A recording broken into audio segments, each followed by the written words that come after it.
काल बनकर आया कोरोना बीते 1.5 साल में 4 लाख से अधिक लोगों को अपना शिकार बना चुका है। जिन लोगों के अपनों को कोविड ने छीन लिया है, उन्हें सरकार मुआवजा देगी या नहीं, ये लंबे समय से चर्चा का विषय रहा है। सर्वोच्च न्यायालय ने इसमें अपना हस्तक्षेप करते हुए कह दिया है कि सरकार अपने दायित्व से पीछे नहीं हट सकती।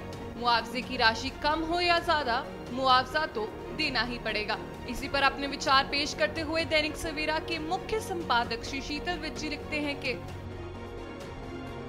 सुप्रीम कोर्ट के समक्ष याचिका लंबित थी कि कोरोना महामारी में देश के लाखों लोगों ने जान गंवा दी है और एक कल्याणकारी राष्ट्र होने के नाते मानवीय संवेदना के आधार पर इन मृतकों के परिजनों या आश्रितों को उचित मुआवजा मिलना चाहिए।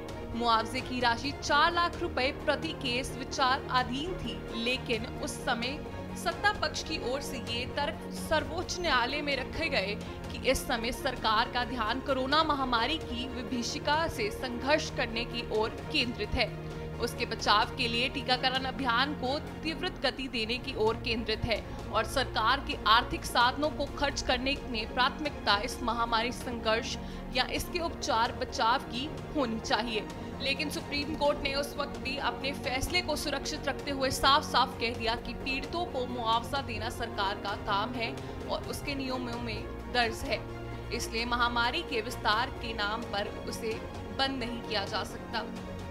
अब सुप्रीम कोर्ट ने बुधवार को अपना फैसला सुना दिया है। इसमें स्पष्ट किया गया है कि कोरोना से अपनों को खोने वालों को सुप्रीम कोर्ट राहत दे।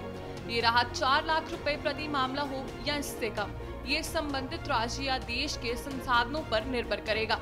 हम मुआवजा देने की अनिवार्यता की बात कर सकते हैं। सरकार बताएगी कितनी धनराशि देनी चाहिए और अपने संसाधनों के अनुसार फैसला करेगी। उस समय एक सवाल ये भी उठा कि कोरोना महामारी के बाद प्रभाव के रूप में कई और बीमारियों से मौत होने लगी है, जैसे ब्लैक, व्हाइट और येलो फंगस। इन मौतों पर मुआवजे की याचिकाओं पर केंद्र ने कहा कि केंद्र सरकार और अन्य सरकारों को इस मामले पर नोटिस जारी कर दिया है, हम इस पर बाद में सुनवाई करेंगे। लेकिन बात सुप्रीम कोर्ट के इस फैसले से साबित हो गई कि अपनों को खो देने से पैदा हुई वंचना या दर्द संसाधनों के इस्तेमाल की प्राथमिकता का तर्क दे स्थगित नहीं किया जा सकता। पीड़ित को मुआवजा तो राष्ट्र देगा ही, हाँ कितना देगा इसका फैसला वह अपने संसाधनों के आधार पर कर सकता है।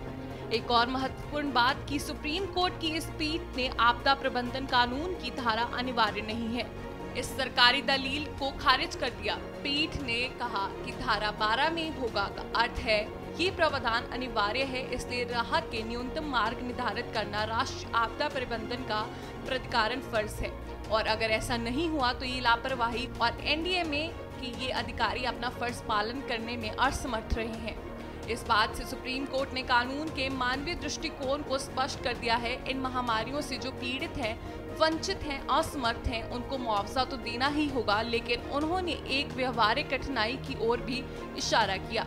उन्होंने कहा कि संक्रमण के कारण 3 महीने के बाद भी मौत हुई है, तो स्पष्ट किया जाए कि ये मौत उसी कोरोना की वजह से हुई है ताकि वे मुआवजे के अधिकारी रहें। इसके साथ ही मृत्यु प्रमाण की प्रक्रिया सरल करने को और उसको स्पष्ट लिखने पर भी पीठ ने जोर दिया है, क्योंकि ये हिलो-हुज्जत भी होने लगी है कि मृत्यु कोरोना से हो और कारण कुछ और लिख दिया जाए। किस्सा बता ये कि सुप्रीम कोर्ट का ये फैसला महामारी से पीड़ित परिवारों के हित में है, जिन्होंने कोरोना महामारी से अपने परिजन खोए और आज वे मुआवजे के अधिकारी बन गए। इस अधिकार को महामारी से संघर्ष की अन्य प्राथमिकताओं के नाम पर नकारा नहीं जा सकता। शीतल विज।